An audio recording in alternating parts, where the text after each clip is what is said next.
देखो परमात्मा ਨੂੰ ਵੇਖਣ ਤੋਂ ਬਾਅਦ ਕੋਈ ਅਰਦਾਸ, ਕੋਈ ਪ੍ਰਾਰਥਨਾ, ਕੋਈ ਬੇਨਤੀ, ਕੋਈ ਜੋਦੜੀ ਕਰਨ ਦੀ ਲੋੜ ਨਹੀਂ ਪੈਂਦੀ ਹੈ। ਜੇ ਆਪਾਂ ਇਸ ਤਰ੍ਹਾਂ ਦਾ ਕੰਮ ਕਰਦੇ ਪਏ ਹਾਂ ਤਾਂ ਇਹਦਾ ਮਤਲਬ ਪਰਮਾਤਮਾ ਦੇ ਨਾਲ ਸਾਡਾ ਰਿਸ਼ਤਾ ਨਹੀਂ ਜੁੜਿਆ ਹੋਇਆ। ਪਰਮਾਤਮਾ ਨੂੰ ਅਸੀਂ ਧੋਖਾ ਦਿੰਦੇ ਪਏ ਹਾਂ। ਪਰਮਾਤਮਾ ਨੂੰ ਫਿਰ ਇਹ ਕਹਿਣਾ ਬਹੁਤ ਔਖਾ ਹੈ ਵੀ ਬਿਨਾਂ ਬੋਲਦੇ ਸਭ ਕੁਝ ਜਾਣਦਾ ਹੈ। ਇਸ ਕਰਕੇ ਹੀ ਬੇਨਤੀ ਕੀਤੀ ਜਾਂਦੀ ਹੈ ਵੀ ਆਪਣੇ ਆਪ ਨੂੰ ਠੀਕ ਕਰਨ ਦੀ ਕੋਸ਼ਿਸ਼ ਕੀਤੀ ਜਾਵੇ। ਜੇ ਰੱਬ ਨੂੰ ਤੱਕਿਆ ਹੈ ਅਤੇ ਰੱਬ ਸਾਡੇ ਅੰਗ ਸੰਗ ਹੈ। ਰੱਬ ਨੂੰ ਤੱਕਿਆ ਹੈ ਅਤੇ ਰੱਬ ਵਿੱਚ ਮੈਂ ਤੁਰਿਆ ਫਿਰਦਾ ਹਾਂ। ਜੇ ਰੱਬ ਨੂੰ ਤੱਕਿਆ ਹੈ ਅਤੇ ਰੱਬ ਦੇ ਵਿੱਚ ਹੀ ਡੈਡ ਬੋਡੀ ਵੀ ਹੈ। ਰੱਬ ਨੂੰ ਜੇ ਤੱਕਿਆ ਹੈ ਅਤੇ ਰੱਬ ਤੋਂ ਬਾਹਰ ਕੀੜੀ ਮਕੌੜੇ ਵੀ ਨਹੀਂ ਹਨ। ਅਤੇ ਇਸ ਕਰਕੇ ਰੱਬ ਨੂੰ ਜਿਹੜਾ ਜਾਣਦਾ ਹੈ, ਜਿਹੜਾ ਬ੍ਰਹਮ ਦਾ ਗਿਆਨ ਲਿਆ ਹੋਇਆ, ਉਹ ਰੱਬ ਨੂੰ ਜਾਣਦਾ ਹੈ ਅਤੇ ਉਸ ਨੂੰ ਹੀ ਕਿਹਾ ਜਾਂਦਾ ਹੈ ਵੀ ਤੇਰਾ ਪਿਓ ਕਿਹੜਾ ਹੈ। ਅਤੇ ਉਹ ਕਹਿੰਦਾ ਪਿਆ ਮੇਰਾ ਪਿਓ ਘਰ ਬੈਠਾ ਹੈ। ਨਹੀਂ, ਤੇਰਾ ਉਹ ਪਿਓ ਨਹੀਂ ਹੈ, ਉਹ ਦੁਨਿਆਵੀ ਪਿਓ ਹੈ। ਤੇਰਾ ਜਿਹੜਾ ਅਸਲੀ ਪਿਓ ਜਿਹਨੇ ਸਰੀਰ ਬਣਾਇਆ ਉਹ ਕਿਹੜਾ ਹੈ? ਕਹਿੰਦਾ ਇਹ ਤਾਂ ਸਾਨੂੰ ਨਹੀਂ ਪਤਾ ਹੈ। ਫਿਰ ਪਰਮ ਗੁਰੂ ਦੱਸਦਾ ਹੈ ਕਿ ਇਹ ਪਿਓ ਜਿਹੜਾ ਹੈ ਤੇਰਾ, ਇਹ ਜ਼ਮੀਨ ਔਰ ਆਸਮਾਨ ਦੇ ਵਿੱਚ ਇਹ ਬ੍ਰਹਮ ਹੈ, ਇਹ ਬ੍ਰਹਮ ਜੋਤ ਹੈ। ਇਸ ਬ੍ਰਹਮ ਜੋਤ ਦੇ ਵਿੱਚੋਂ ਹੀ ਇਹ ਤੇਰੀ ਜੋਤ ਜਿਹੜੀ ਹੈ ਨਿਕਲੀ ਹੈ ਅਤੇ ਇਸ ਜੋਤ ਵਿੱਚ ਜਾਣ ਵਾਸਤੇ ਹੀ ਇਹ ਤੇਰਾ ਪਿਓ ਕਹਿੰਦਾ ਹੈ ਮੇਰਾ ਨਾਮ ਜਪ, ਮੇਰਾ ਨਾਮ ਜਪ, ਮੇਰਾ ਨਾਮ ਜਪ। ਜਦ ਤੂੰ ਮੇਰਾ ਨਾਮ ਜਪੇਗਾ, ਤੂੰ ਹੀ ਕਰੇਗਾ ਤਾਂ ਮੇਰੇ ਵਿੱਚ ਵੜੇਗਾ, ਨਹੀਂ ਤਾਂ ਤੂੰ ਨਹੀਂ ਵੜ ਸਕਦਾ। ਜੇ ਤੂੰ ਭਰਮਾਂ ਭੁਲੇਖਿਆਂ 'ਚ ਪਿਆ ਹੋਏਗਾ ਅਤੇ ਕਦੇ ਸਾਰੀ ਉਮਰ ਲੱਗਿਆ ਰਹੇ ਪਰ ਮੇਰੇ ਵਿੱਚ ਨਹੀਂ ਵੜ ਸਕਦਾ। ਇਸ ਕਰਕੇ ਗਿਆਨ ਜਿਹੜਾ ਹੈ ਸੱਚਾ ਔਰ ਸੁੱਚਾ ਹੈ। ਇਸੇ ਪ੍ਰਕਾਰ ਕਿਹਾ ਜਾਂਦਾ ਹੈ। ਪਰਮ ਗੁਰੂ ਕਹਿੰਦਾ ਮਰ ਕੇ ਤੋਂ ਕਿੱਥੇ ਜਾਏਗਾ? ਅਤੇ ਉਹ ਕਹਿੰਦਾ ਵੀ ਸ਼ਮਸ਼ਾਨ ਘਾਟ ਜਾਵਾਂਗੇ। ਕਹਿੰਦਾ ਸ਼ਮਸ਼ਾਨ ਘਾਟ ਤੇਰੀ ਡੈਡ ਬੋਡੀ ਜਾਊਗੀ, ਜਿਹੜੀ ਮਿੱਟੀ ਜਾਊਗੀ, ਤੇਰੀ ਜੋਤ ਕਿੱਥੇ ਜਾਊਗੀ? ਕਹਿੰਦਾ ਇਹ ਤਾਂ ਨਹੀਂ ਸਾਨੂੰ ਪਤਾ ਹੈ। ਫਿਰ ਉਹ ਕਹਿੰਦਾ ਹੈ ਤੇਰੀ ਜਿਹੜੀ ਜੋਤ ਹੈ ਜ਼ਮੀਨ ਔਰ ਆਸਮਾਨ ਦੇ ਵਿੱਚ ਬ੍ਰਹਮ ਹੈ, ਇਹਦੀ ਜੋਤ ਹੈ। ਇਹ ਜੋਤ ਜਿਹੜੀ ਹੈ ਤੇਰੀ ਇਹਦੇ ਵਿੱਚ ਤਾਂ ਜਾਊਗੀ ਜੇ ਤੂੰ ਬ੍ਰਹਮ ਨੂੰ ਚੇਤੇ ਰੱਖੇਗਾ, ਬ੍ਰਹਮ ਨੂੰ ਧਿਆਨ ਕਰੇਗਾ। ਇਹ ਦੋਨਾਂ ਹੀ ਗੱਲਾਂ ਧਿਆਨਪੂਰਵਕ ਸੁਣਨ ਵਾਲੀ ਹੈ। ਇਹਦੇ 'ਚ ਮਤਲਬ ਕਿਸੇ ਤਰ੍ਹਾਂ ਦੀ ਹੁਸ਼ਿਆਰੀ ਵਿਹਾਰੀ ਲਾਉਣ ਦੀ ਲੋੜ ਨਹੀਂ ਹੈ। ਇਸ ਕਰਕੇ ਮੈਂ ਬੇਨਤੀ ਕਰਦਾ ਹਾਂ, ਗਿਆਨ ਤਾਂ ਸਿਰਫ ਇੰਨਾ ਹੀ ਹੈ, ਇੱਕ ਪਲਕ ਦੇ ਝਪਦੇ ਹੀ ਗਿਆਨ ਹੋ ਜਾਂਦਾ ਹੈ। ਬਾਕੀ ਗੱਲਾਂ ਤਾਂ ਸਾਰੀ 2 ਨੰਬਰ ਦੀ ਜਿੰਨੀ ਮਰਜ਼ੀ ਕਰ ਲਈਏ। ਸੰਸਾਰ ਜਦੋਂ ਅਸੀਂ ਜੰਮੇ ਹਾਂ ਉਦੋਂ ਤੋਂ ਗੱਲਾਂ ਹੀ ਗੱਲਾਂ ਰਹਿ ਗਈਆਂ ਨੇ ਅਤੇ ਜਦੋਂ ਮਰ ਜਾਵਾਂਗੇ ਉਦੋਂ ਗੱਲਾਂ ਹੀ ਗੱਲਾਂ ਰਹਿਣਗੀਆਂ। ਇਸ ਕਰਕੇ ਫਿਰ ਜਿਹੜੇ ਮਤਲਬ ਭੂਤ ਪ੍ਰੇਤ, ਦੇਵੀ ਦੇਵਤਾ ਔਰ ਡੰਗਰ ਹੈ, ਗਾਂ ਮੱਝ, ਇਹਨਾਂ ਵਿੱਚ ਤਾਂ ਜਾਣਾ ਹੀ ਪਏਗਾ। ਅਤੇ ਕਾਰਨ ਕੀ ਹੈ ਵੀ ਅਸੀਂ ਪਹਿਲੇ ਵੀ ਇਹਨਾਂ 'ਚ ਰਹੇ, ਫਿਰ ਇਹਨਾਂ ਤੋਂ ਜਾਣ ਦੀ ਕੋਸ਼ਿਸ਼ ਕਰਦੇ ਪਏ ਹਾਂ ਤਾਂ ਕੋਈ ਫਾਇਦਾ ਨਹੀਂ ਹੈ। ਫਾਇਦਾ ਤਾਂ ਹੈ ਵੀ ਅਸੀਂ ਇਸ ਬ੍ਰਹਮ ਦੇ ਵਿੱਚ ਜਾਈਏ, ਬ੍ਰਹਮ ਨੂੰ ਧਿਆਨ ਕਰੀਏ, ਬ੍ਰਹਮ ਦੇ ਵਿੱਚ ਵੜ ਜਾਈਏ। ਬ੍ਰਹਮ ਕੀ ਹੈ? ਬ੍ਰਹਮ ਜੋ ਹੈ ਇਹ ਨਿਰਾਕਾਰ ਹੈ, ਇਹ ਨਿਰਗੁਣ ਹੈ, ਇਹਦੇ ਵਿੱਚ ਔਗੁਣ ਨਹੀਂ ਹੈ। ਇਹਦੇ 'ਚ ਔਗੁਣ ਹੁੰਦਾ ਤਾਂ ਹੋ ਸਕਦਾ ਅਸੀਂ ਨਹੀਂ ਮੰਨਦੇ। ਇਸ ਕਰਕੇ ਨਿਰਗੁਣ ਨੂੰ ਮੰਨਣਾ, ਨਿਰਗੁਣ ਦੇ ਨਾਲ ਜੁੜਨਾ, ਨਿਰਗੁਣ ਦੇ ਵਿੱਚ ਜਾਣਾ ਬਹੁਤ ਵੱਡੀ ਗੱਲ ਹੈ। ਇਸ ਕਰਕੇ ਆਉਣਾ ਜਾਣਾ ਲੱਗਿਆ ਰਹੇਗਾ। ਇਹ ਜਦੋਂ ਅਸੀਂ ਜੋਤ ਨੂੰ ਜੋਤ ਵਿੱਚ ਪਾ ਲਾਂਗੇ, ਜੋਤ ਨੂੰ ਜੋਤ ਨਾਲ ਮਿਲਾ ਲਾਂਗੇ ਅਤੇ ਇਹ ਫਿਰ ਸਾਰਾ ਕੁਛ ਮੁੱਕ ਜਾਏਗਾ। ਬਾਕੀ 2 ਨੰਬਰ ਦੀਆਂ ਗੱਲਾਂ ਜਿੰਨੀ ਮਰਜ਼ੀ ਕਰੀਏ ਵੀ ਅਭੀ ਤੋਂ ਨਾਵ ਸਮੁੰਦਰ में ना जाने क्या होए। ਗਿਆਨ ਨਹੀਂ ਸਮਝ ਆਇਆ ਤਾਂ ਇਹ ਗੱਲ ਉਹ ਕਹਿੰਦਾ ਪਿਆ। ਜੇ ਗਿਆਨ समझ आ गया तो वो कहेगा कि भी समुद्र भी आप है, ये किश्ती भी आप है, किश्ती ਵਿੱਚ ਬੈਠਣ ਵਾਲਾ ਵੀ ਆਪ ਹੈ, ਲਹਿਰਾਂ ਵੀ ਆਪ ਹੈ। तो ਹੋਰ ਕਿਹੜੀ ਚੀਜ਼ ਹੈ ਜਿਹੜੀ ਕਹਿੰਦੇ ਮਤਲਬ ਅਭੀ ਤੋਂ ਨਾਵ ਸਮੁੰਦਰ में। ਇਹ ਗੱਲ ਗਲਤ ਹੈ ਔਰ ਗਲਤ ਹੀ ਰਹੇਗੀ। ਜੇ ਸਭ ਕੁਛ ਆਪੇ ਆਪ ਹੈ ਅਤੇ ਸਭ ਕੁਛ ਆਪੇ ਆਪ ਹੈ ਅਤੇ ਸਭ ਕੁਛ ਆਪੇ ਆਪ ਹੈ ਅਤੇ ਆਪ ਕਰਾਓ, ਆਪ ਕਰੇ, ਜੋ ਕਰਨਾ ਆਪ ਕਰੇ। ਆਪ ਹੀ ਮਾਲਕ ਹੈ, ਸ੍ਰਿਸ਼ਟੀ ਨੂੰ ਚਲਾਉਣ ਵਾਲਾ ਹੈ। ਸ੍ਰਿਸ਼ਟੀ ਬਣਾ ਕਰਕੇ ਵਿੱਚ ਛਿਪਿਆ ਹੋਇਆ ਹੈ। ਛਿਪੇ ਹੋਏ ਨੂੰ ਪਰਮ ਗੁਰੂ ਨੇ ਦੱਸਤਾ ਵੀ ਇਹ ਦੇਖੋ ਵੀ ਜ਼ਮੀਨ ਆਸਮਾਨ ਦੇ ਵਿੱਚ ਇਹ ਮੇਰਾ ਹੀ ਰੂਪ ਹੈ, ਮੇਰੀ ਹੀ ਜੋਤ ਹੈ। ਮੈਂ ਨਾ ਖਾਂਦਾ ਹਾਂ ਨਾ ਪੀਂਦਾ ਹਾਂ, ਨਾ ਮੈਂ ਆਉਂਦਾ ਹਾਂ ਨਾ ਜਾਂਦਾ ਹਾਂ, ਨਾ ਮਰਦਾ ਹਾਂ ਨਾ ਜੰਮਦਾ ਹਾਂ, ਨਾ ਮੈਨੂੰ ਕੋਈ ਸ਼ਾਸਤਰ ਕੱਟ ਸਕਦਾ ਹੈ, ਨਾ ਮੈਨੂੰ ਅਗਨੀ ਜਲਾ ਸਕਦੀ ਹੈ, ਨਾ ਮੈਨੂੰ ਹਵਾ ਕੋਈ ਉਡਾ ਸਕਦੀ ਹੈ। ਇਸ ਤਰ੍ਹਾਂ ਦਾ ਮੈਂ ਅਜਰ ਅਮਰ ਅਵਿਨਾਸ਼ੀ ਹਾਂ।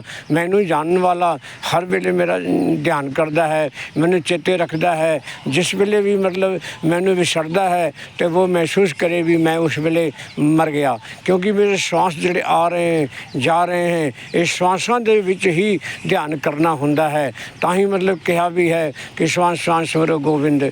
ਜਦੋਂ ਮਤਲਬ श्वास ਦੇ ਵਿੱਚ ਧਿਆਨ ਕਰਾਂਗੇ ਤੇ ਮਨ ਦੇ ਵਿੱਚ ਜਿਹੜੀ ਚਿੰਤਾ ਹੈ, ਚਤੁਰਾਈ ਹੈ, ਚਲਾਕੀ ਹੈ, ਉਹ ਖਤਮ ਆਪਣੇ ਆਪ ਐਟੋਮੈਟਿਕ ਹੋ ਜਾਏਗੀ, ਕਿਉਂਕਿ ਸਾਰਾ ਕੁਝ ਖਤਮ ਕਰਨ ਵਾਲਾ ਬ੍ਰਹਮ ਹੈ। ਤਾਂ ਜਦ ਅਸੀਂ ਬ੍ਰਹਮ ਨੂੰ ਚੇਤੇ ਰੱਖਾਂਗੇ ਤਾਂ ਹੀ ਖਤਮ ਕਰੇਗਾ। ਜੇ ਆਪਾਂ ਚੇਤੇ ਨਹੀਂ ਰੱਖਾਂਗੇ, ਦੁਨਿਆਵੀ ਗੱਲਾਂ ਕਰਾਂਗੇ, ਡਰਾਮਾ ਕਰਾਂਗੇ, ਨਾਟਕ ਕਰਾਂਗੇ, ਜਾਂ ਕਿਸੇ ਜੇਬ ਕੱਟਾਂਗੇ, ਕਿਸੇ ਘਰ ਦੇ ਵਿੱਚ ਜਾ ਕੇ ਮਤਲਬ ਵੜ ਕੇ ਕੋਈ ਚੀਜ਼ ਖਾਵਾਂਗੇ, ਤੇ ਫਿਰ ਇਸ ਤਰੀਕੇ ਦੇ ਨਾਲ ਆਪਾਂ ਕਹੀਏ ਵੀ ਥਾਂ ਥਾਂ 'ਤੇ ਅਸੀਂ ਸੰਸਥਾ ਬਣਾ ਕੇ ਅਸੀਂ ਪੈਸੇ ਇਕੱਠੇ ਕਰਕੇ ਮਾਇਆ ਦੇ ਨਾਲ ਜੁੜ ਕੇ, ਔਰ ਸਭ ਨੂੰ ਮਾਇਆ ਦੇ ਨਾਲ ਜੋੜਿਆ ਜਾਂਦਾ ਹੈ। ਇਸ ਕਰਕੇ ਫਿਰ ਇਹ ਕਦੇ ਵੀ ਨਹੀਂ ਹੋ ਸਕਦਾ ਕਿ ਉਹ ਬ੍ਰਹਮ ਵਿੱਚ ਜਾਵੇਗਾ, ਬ੍ਰਹਮ ਲੀਨ ਹੋਵੇਗਾ ਜਾਂ ਬ੍ਰਹਮ ਦੇ ਨਾਲ ਰਿਸ਼ਤਾ ਪੱਕਾ ਹੋਏਗਾ। ਇਹ ਕਦੇ ਵੀ ਨਹੀਂ ਹੋ ਸਕਦਾ ਕਿ ਉਹ ਨਿਰਗੁਣ ਬਣੇਗਾ।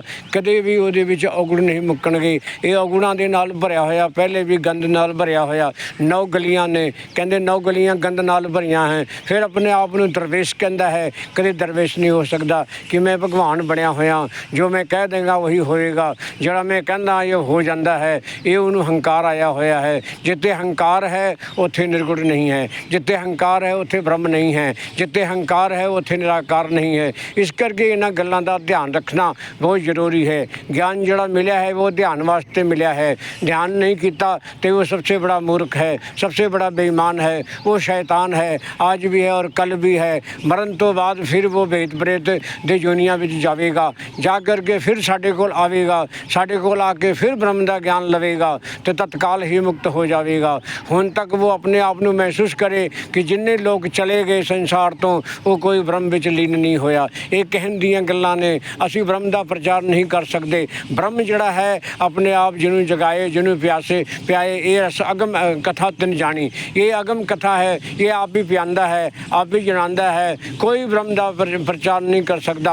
जो निर्गुण है निराकार का प्रचार करने वाला कोई जम्मिया ही नहीं है। ये तो सिर्फ इशारा किया जाता है, एक है, एक नूं जान लो, एक नूं मान लो, एक हो जाओ। एक कदे नहीं होंदा।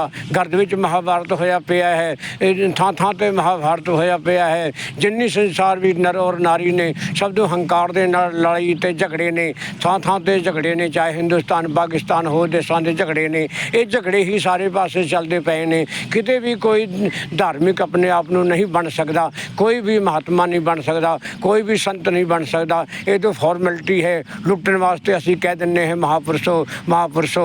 ये सिर्फ फॉर्मेलिटी है, कोई महापुरुष वाली गलबात नहीं है। इस करके अंदरों बाहरों मतलब जब तक असीं साफ नहीं होंदे हैं, जब तक मतलब जिउंदे जी अपने आप नूं खत्म नहीं करते हाँ, जब तक जिउंदे जी अपने आप नूं मिटांदे नहीं हैं, जब तक जिउंदे जी रब दे विच नहीं वड़दे हाँ, जब तक जिउंदे जी रब दे नाल नहीं जुड़ते हाँ, उदों तक हंकार दे नाल असीं लोकां नूं भरमां भुलेखिਆਂ 'ਚ पाई जा रहे हैं, पाई जा रहे हैं, पाई जा रहे हैं। पिछले परम गुरु पैगंबर जिन्ने भी होए वो भरमां भुलेखिਆਂ 'ਚੋਂ कढ़िया है, उन्होंने भरमां भुलेखिਆਂ 'ਚੋਂ कढ़िया है।